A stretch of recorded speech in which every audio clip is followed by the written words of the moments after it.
Hello students, C programming language के lecture series में आपका स्वागत है। इस वीडियो लेक्चर में हम सीखेंगे एक सीरीज का सम फाइंड करना। यहाँ पर मैंने एक सीरीज ली है जिसमें मैंने 1 + 2/3 + 3/5 + 4/7 अप टू n टर्म्स तक मैं इसमें गया हूँ। देखिए, इससे पहले के वीडियोस में हमने हर लॉजिक को, हर प्रॉब्लम को दो लूप से सॉल्व करके देखा, फॉर लूप से भी और व्हाइल लूप से भी। तो यहाँ पर भी आप कोई भी लूप यूज कर सकते हैं। अब हमको देखना है कि जब इस तरह की सीरीज हमारे पास आती है, अब सीरीज, ये तो बहुत सिंपल सी सीरीज का एग्जांपल मैंने लिया है, आपके पास बहुत कॉम्प्लेक्स सीरीज का भी आपको यहाँ पर सम निकालना हो सकता है। तो हमें कैसे क्या स्ट्रेटेजी रखनी होती है लॉजिक बनाने के लिए, इसको हम समझते हैं। तो देखिए, सबसे पहले यहाँ पर जो दिया है अप टू n टर्म्स, ये अप टू n टर्म्स को समझते हैं। n टर्म्स का मतलब होता है कि सपोज करिए यूजर ने n की वैल्यू अगर 5 डाली है, तो आपको टर्म्स जो लेनी है 5 लेनी है। जैसे आपने लिखा, यहाँ पे लिखा है, यहाँ पर भी मैंने 4 ही टर्म्स लिखी हैं, तो इसमें फिफ्थ टर्म भी होनी चाहिए आपकी। फिफ्थ टर्म देखिए, ऊपर वाला देखिए, हमको एक रिलेशन भी यहाँ पे फाइंड करना पड़ेगा। ऊपर वाला जो देखिए 1 2 3 4 एक सीक्वेंस में चल रहा है, तो मेरी जो फिफ्थ टर्म होगी वो 5 अपॉन, और नीचे वाला अगर मैं देखूं इसको 1 मान लूं तो 1 3 5 7 9, तो मेरी फिफ्थ टर्म 5/9 आएगी। तो मेरे को 1 + 2/3 + 3/5 + 4/7 + 5/9 का सम निकालना होगा, अगर n की वैल्यू 5 है तो।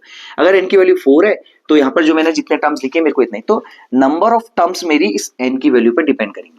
तो सबसे पहले तो n ये हो गया हमारा। तो हमको अपना जब लॉजिक बना रहे हैं तो हमारे को ये समझना है कि हम जैसे i की वैल्यू 1 ले रहे हैं, तो i की वैल्यू 1 2 3 ये हमारी n तक जा रही है, तो नंबर ऑफ टर्म्स हम इस i से ही कंट्रोल कर सकते हैं, क्योंकि i की वैल्यू को अगर i का लूप में 1 से लेकर n तक चलाऊं तो 1 से लेकर n तक n टाइम्स होता है। तो वो सबसे पहले ये चीज होगी कि n टर्म्स निकाले, तो मैं एक लूप को केवल ये काम दे दूंगा जैसे i की वैल्यू के लिए कि वो मेरा 5 टाइम्स उस लूप को चलाए। तो हम पहली तो चीज ये इंश्योर कर सकते हैं। दूसरी चीज, अब हम ये देखेंगे कि हमारी जो टर्म्स हैं, देखिए लूप कितनी बार चलेगा और हर बार जितनी बार चलेगा उतनी बार हर राउंड में कौन कौन सी टर्म जनरेट होके आएगी, ये दूसरी चीज होगी। अब यहाँ पर अगर हम बात करें तो हम यहाँ पे भी एक रिलेशन निकालेंगे। ऊपर देखिए 1 2 3 4 लिखा हुआ है, तो इसका मतलब मेरी i की वैल्यू भी 1 2 3 4 चलेगी n तक, और यहाँ पर भी 1 2 3 4 लिखा है, तो ऊपर वाली टर्म मेरी i आ गई। उसके बाद अगर मैं नीचे की बात करूं 1 3 5 7, तो i की वैल्यू से इसका रिलेशन निकालते हैं। i की वैल्यू देखिए, जब i की वैल्यू 1 है तो नीचे 1 है, जब i की वैल्यू 2 है तो नीचे 3 है, जब i की वैल्यू 3 है तो नीचे 5 है। तो अगर मैं इसका रिलेशन निकालूं तो ये बन जाएगा 2 × i - 1। देखिए कैसे, अब इसको रख के देखते हैं। i की वैल्यू मेरी 1 होगी जब, तो 1 × 2 2 हो गया, 2 - 1 1 आ गया, तो ये सही है। ऐसी i की वैल्यू जब मेरी 2 होगी तो 2 × 2 4 4 - 1 3, तो ये भी सही है। 3 होगी जब i की वैल्यू, 3 × 2 6 6 - 1 5। तो देखिए यहाँ पर एक तरह से हमारी जो बन गई सीरीज, ये i/2 × i - 1। तो बस ये हमने एक तरह से प्रॉब्लम को 90% सॉल्व कर लिया है, क्योंकि हमने ये लॉजिक यहाँ पे निकाल लिया। अब हमें करना क्या है, बस इसी को sum equal to sum plus i/2 × i - 1 लिखना है, ये हमारा लॉजिक है। तो अब इसको देखते हैं कैसे हम करेंगे। तो सबसे पहले मैंने यहाँ पे लिखा इंट मेन। अब मैं यहाँ पे सबसे पहले यूजर से रेंज मांगूंगा। अभी मैंने वेरिएबल कुछ भी नहीं लिया, वेरिएबल आप बाद में भी ले सकते हैं चाहे तो मैंने यहाँ पे सबसे पहले रेंज मांगी, या एंटर नंबर ऑफ टर्म्स आप बोल सकते हैं, जैसे यहाँ पे टर्म्स बोला उसने, तो नंबर ऑफ टर्म्स। अब मैं जो भी वैल्यू यूजर ने डाली है उसको यहाँ पे n में रीड कर लूंगा, तो मेरी नंबर ऑफ टर्म्स आ गई। अब मेरा जो लूप चलेगा वो n टाइम्स चलाना है मुझे, तो 1 से स्टार्ट करेंगे हम मेरा। तो एक यहाँ पे मैंने n वेरिएबल ले लिया, एक i वेरिएबल ले लिया। तो लूप चलाने के लिए मैंने सबसे पहले यहाँ पे लिखा फॉर i = यहाँ पे इनिशियल वैल्यू में i की 1 ले रहा हूँ, फिर i <= n ले रहा हूँ, और i++ ले रहा हूँ। तो देखिए यहाँ पर मैंने इस i वेरिएबल को केवल लूप को कंट्रोल करने का काम दे दिया। ये एक तरह से लूप कंट्रोल वेरिएबल भी आप इसको यहाँ पे बोल सकते हैं, क्योंकि ये 1 से स्टार्ट हो रहा है, n तक जा रहा है और 1 से इंक्रीमेंट। तो कोई भी वैल्यू 1 से स्टार्ट होगी और n तक जाएगी, तो देखिए अगर मैं n की वैल्यू 5 कह रहा हूँ तो 1 2 3 4 5, तो ये सिंपल होता है कि 5 टाइम्स मेरा इसके अंदर का कोड, जो भी मैं इसके अंदर लिखूंगा लॉजिक, वो 5 टाइम्स आइटरेट करेगा। तो n टर्म्स के लिए सीधी सी बात है, मैं n टर्म्स जब कह रहा हूं तो मैं 1 2 3 4 5, तो 5 टर्म्स, 5 की वैल्यू अगर 5 ले रहा हूं तो 5 बार मैं इस कोड को एग्जीक्यूट करूंगा। तो मैंने ये जिम्मेदारी i को दे दी। अब मेरे पास केवल क्या काम बचा, अब मुझे हर i की हर वैल्यू के लिए, पहली बार में जब i की वैल्यू 1 है तो पहली बार में क्या टर्म आनी चाहिए, फिर दूसरी बार में क्या टर्म आनी चाहिए, तीसरी, ये चीज इंश्योर करनी है। तो यहाँ पे मैंने लिखा sum equal to sum plus, अब देखिए सम वेरिएबल फिर से मैंने राइट हैंड साइड में यूज किया है, तो सम को एक इनिशियली मैं यहाँ पे ले लूंगा वेरिएबल, जिसकी वैल्यू मैं ले लूंगा 0, क्योंकि देखिए प्लस यूज कर रहा हूं मैं। तो यहाँ पर sum equal to sum plus, अब हमको टर्म जनरेट करके निकालनी है। तो देखिए 1/1, तो हमने अभी लॉजिक निकाला था यहाँ से i अपॉन 2 × i-1, ये हमारा लॉजिक निकला। तो देखिए इसको देखते हैं एक बार कैसे काम करेगा। i की वैल्यू 1 होगी तो ये बन जाएगा 1/2 × 1 -1, तो 1/1 यानी कि 1 बन जाएगा। तो यहाँ पे भी हमारी सीरीज जो थी 1 थी। अब i की वैल्यू जब 2 होगी तो ये बन जाएगा 2/2 × 2, 2 × 2 4, 4 - 1 3, तो 2/3। यहाँ पे मेरा लॉजिक मैच कर गया, देखिए सीरीज जो टर्म्स है मेरी उससे मैच कर रहा है। फिर उसके बाद i की वैल्यू 3, नेक्स्ट वैल्यू जो 3 होगी 3/3 × 2, 2 × 3 -1, तो यानी कि 6 - 1 5, तो देखिए 3/5, ऐसे ही 4/7, तो हमारा बिल्कुल ये सही जा रहा है। अब n की वैल्यू लास्ट वैल्यू आएगी 5, यहाँ पे i की वैल्यू लास्ट आएगी 5, तो 5 ≤ 5 कंडीशन ट्रू होगी। 5/5 × 2 × 5 -1, तो 2 × 5 मेरा हो गया 10 - 1 9, तो मेरा 5/9 यहाँ पे हो जाएगा। तो मेरा यहाँ पर जो लॉजिक बन गया, अब जब i की वैल्यू 6 में अगर लेके चलूंगा तो 6 ≤ 5 होगा, कंडीशन फॉल्स जाएगी, लूप से बाहर आ जाएगा। तो इस तरह से मेरा यहाँ पे सॉल्व होगा। लेकिन अभी इसमें एक चीज का आपको मेरे को ध्यान रखना पड़ेगा। देखिए i का डेटा टाइप क्या है, इंटीजर। 2 × i-1, तो ये इंटीजर डिवाइडेड बाय इंटीजर है। तो अगर बात करें एक्यूरेसी की, तो ये आंसर एक्यूरेट तो नहीं आने वाला आपका, क्योंकि इंटीजर डिवाइडेड बाय इंटीजर, इससे पहले के वीडियोस में मैं आपको बता चुका हूं कि इंटीजर डिवाइडेड बाय इंटीजर का आंसर सी लैंग्वेज में हमेशा इंटीजर ही आएगा। तो यहाँ पर ये हमको हमारा जो आंसर है वो सही नहीं आएगा।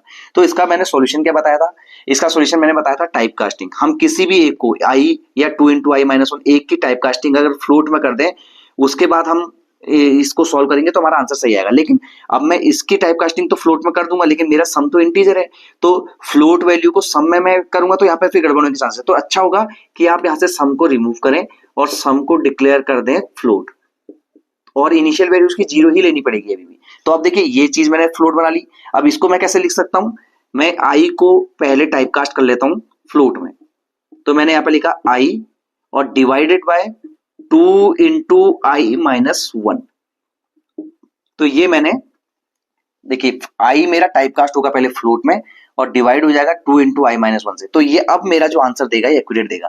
बाहर आऊंगा मैं, बाहर आने के बाद मैं सम की वैल्यू को प्रिंट करा लूंगा और रिटर्न 0 मेन क्लोज।